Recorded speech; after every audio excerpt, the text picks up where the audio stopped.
क्या चीज़ें ऐसी करनी चाहिए, क्योंकि ये भी अक्सर इतलात आती हैं कि कपास की जो पैदावार है वो ख़राब हो गई है। इस तरह के मामला भी क्लाइमेट क्राइसिस की वजह से भी हमें फेस करने पड़ रहे हैं। जी, बिस्मिल्लाहिर्रहमानिर्रहीम। देखिए, बात यह है कि कॉटन जो है वो एक ज़माने में हमारे यहाँ हमारी पहचान हुआ करती थी और उसको हम सिल्वर गोल्ड कहा करते थे। और हमें उसमें ज़ाहिर है कि बहुत दुनिया में एक अच्छा हमारा नुमाया मकाम था उसमें। लेकिन अब उसके बाद जो है रफ्ता रफ्ता अगर हम देखें तो उसमें हमारी प्रोडक्शन कम होती जा रही है। और उसमें जो लास्ट ईयर है हमारा या करंट ईयर जो है इसमें हमें बहुत ज़्यादा सेटबैक हुआ है। जबकि उससे पहले 23-24 का जो साल था उसमें टोटल एग्रीकल्चर ग्रोथ जो थी हमारी वो 6.4% थी। और 8 मिलियन बेल हमें उसमें इसकी कॉटन की इसमें थी प्रोडक्शन। और अब इस साल जो हुई है ये तकरीबन कोई 5.5 मिलियन बेल्स की प्रोडक्शन हुई है हमारी। बुनियादी वजह जो इसमें मैं समझता हूँ क्योंकि SIFC में हमारी कोई गालबन 3-4 महीने पहले इस मौजू के ऊपर एक मीटिंग भी हुई थी। और उसमें हमने ये डिसाइड किया था कि इसकी अर्ली सोइंग की जाए। इसमें जो लेट फरवरी में सोइंग होती है उसकी बजाय फरवरी में सोइंग की जाए तो उससे भी कुछ प्रोडक्शन में इजाफा होगा। क्योंकि एक तो पानी की अवेलेबिलिटी का मसला है, तो फरवरी में पानी कुछ बेहतर होती है सप्लाई, तो लिहाजा ये फैसला हुआ था कि फरवरी में सोइंग की जाए।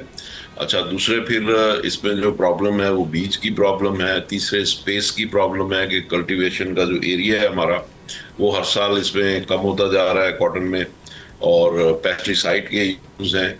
तो ये 4-5 इस किस्म के इश्यूज हैं जिसमें सिंक्रोनाइजेशन की और फाइन ट्यूनिंग की जरूरत है, जो कि बदकिस्मती से हमारे यहाँ उस तरीके से हो नहीं पा रही। क्योंकि जब हम देखते हैं तो उसमें पेस्टिसाइड के जो इश्यूज हैं वो प्रॉपरली एड्रेस नहीं होते, पानी के इश्यूज जो हैं वो प्रॉपरली नहीं होते। उसमें जो पानी हम देते हैं आबपाशी के लिए इरीगेशन का सिस्टम होना चाहिए, वो हमारे यहाँ नहीं है।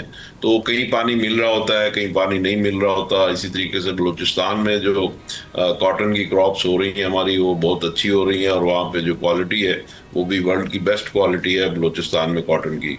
तो उस तरफ हमें तवज्जो देने की ज़रूरत है। तो ये सारी चीज़ें जो है हम देख रहे हैं कि उसमें जिस तरह से ज़रूरत है उसमें अमल करने की, उस तरीके से उस अंदाज में उतनी विगर के साथ उस पर अमल नहीं हो रहा। फिर ये कि उसमें कुछ किसान के लिए इंसेंटिव की बात भी है कि जब उसको ये महसूस होता है कि इस क्रॉप में उसको उतना फ़ायदा नहीं होगा तो वो फिर उसकी बजाय किसी दूसरी क्रॉप की तरफ शिफ्ट हो जाता है।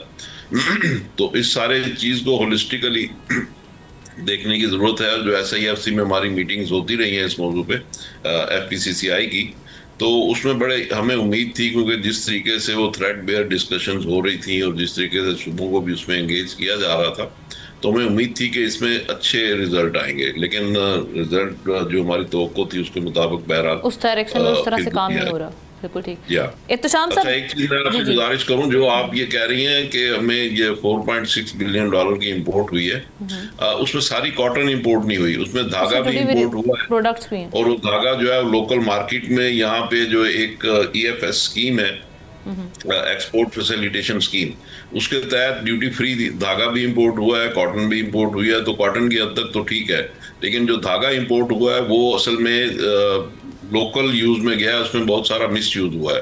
तो लोगों ने वो लेके और लोकल प्रोडक्शन के लिए इसको यूज किया है इंस्टेड ऑफ एक्सपोर्ट। इसी वजह से आप देख रही हैं कि उसमें हमारी जो एक्सपोर्ट है उसमें उतना इजाफा नहीं हुआ जितनी हमने कॉटन या जितना हमने टेक्सटाइल या जितना धागा हमने इंपोर्ट किया। तो उसमें धागे का बहुत बड़ा पोर्शन जो है वो मिस यूज भी हुआ है। मियां साहब, क्या वजह है कि हुकूमत की इतनी ज़्यादा सपोर्ट भी होती है, ड्यूटी फ्री इंपोर्ट भी चीज़ें हो रही होती हैं, हमारी क्या वजह है कि टेक्सटाइल का शोबा सिवाय छोटी छोटी चीज़ें तौलिए और दस्ताने हम बेच के घर बैठ जाते हैं, क्यों नहीं इसमें वैल्यू एडिशन होती? जिस तरह बेहतरीन ट्राउज़र, शर्ट, ख़वातीन का लिबास सारी दुनिया बेच रही है, हम पीछे पीछे रह गए हैं, क्या वजह है? देखिए, उसमें बात यह है कि हमारे यहाँ इनोवेशन नहीं है और हमने नई और जिद्दत के ऊपर हमने अमल नहीं किया। और हमारी जो जिनिंग का सेक्टर है वो बड़ा पुअर है और तकरीबन 40-50 साल पुरानी टेक्नोलॉजी हम उसमें यूज़ करते हैं। और उसके बाद गारमेंट का सेक्टर है, उसमें डिज़ाइनिंग उस तरीके से हमारे यहाँ नहीं है, उस तरीके ब्रांडिंग नहीं है, उस तरीके से ओवरऑल जितना एक मार्केटिंग का जो मैकेनिज्म होता है उस तरफ हमने तवज्जो नहीं दी। और अगर हम बात करें अपनी यानी फैब्रिक की, तो फैब्रिक में मसला है कॉस्ट ऑफ डूइंग बिजनेस का, क्योंकि जितनी भी वैल्यू एडिशन है वो फैब्रिक के स्टेज के बाद आती है। तो जब तक हम बात करते हैं कॉटन की और धागे की, और तो उन चीज़ों में कॉस्ट ऑफ डूइंग बिजनेस हमारे यहाँ चूँकि बहुत ज़्यादा है इलेक्ट्रिसिटी कॉस्ट की वजह से, तो उस वजह से हम उसमें मार खा जाते हैं। और उसके बाद फिर जो अगला पोर्शन आता है गारमेंट्स वगैरह का या बेड शीट्स वगैरह का, या एक मेडिकल टेक्सटाइल भी होती है, उस तरफ भी हमारी कोई तवज्जो नहीं है, और वो अनटैप्ड सेक्टर है जिसके ऊपर हमें तवज्जो देने की ज़रूरत है। तो इस तरह की बहुत सारी चीज़ें हैं कि एक तो हमने मार्केट एक्सप्लोरेशन के ऊपर तवज्जो नहीं दी, ब्रांडिंग के ऊपर नहीं दी, पैकेजिंग के ऊपर नहीं दी, पब्लिसिटी के ऊपर नहीं दी, और उसमें हमारा जो असल कंसर्न है, जो बिजनेसमैन हमारा कहता है, वो ये कहता है कि जी हमारे पास बजट नहीं है इन सारे कामों के लिए, क्योंकि हमारी कॉस्ट ऑफ प्रोडक्शन बहुत ज़्यादा है।